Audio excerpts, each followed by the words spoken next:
If companies understand intellectually the shifting landscape, why do we continue to see, as you said earlier, a sort of default ad campaign in many respects? And this is somewhat of a general comment, but these ad campaigns that are targeting the 50 plus crowd, 70 is the new 40, 80 is the new 50, and so on. Doesn't the shifting landscape mean brands talking straight with seniors rather than offering ads with magical thinking? So I love to say 50 is the new 50 and 60 is the new 60. Because you and I have talked about this. When I turned 60, I ran a marathon on Antarctica, which was completing a marathon on every continent. And people went, wow. And I'm like, yeah, this is the new 60. 60 is the new 60. Like, let's embrace the possibilities that we have in the second half of life. And the book, I interviewed 40 individuals who in fact, are walking the walk.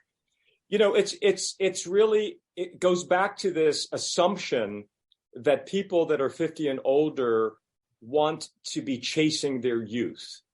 And that's not necessarily the case. And I'll give you an example.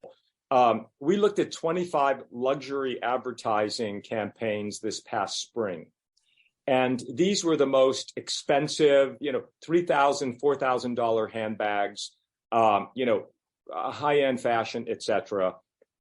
Every single campaign had someone who was around the age of 25. And in doing some research, what we learned is that, women who are 50 are not obsessed with wanting to look like a 25-year-old.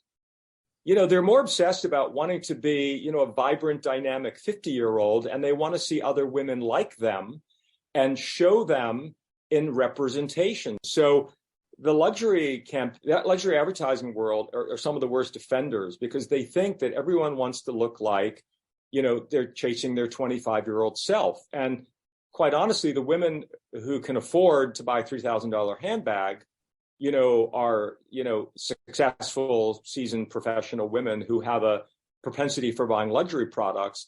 She wants to connect to someone who she says, wow, this is my role model.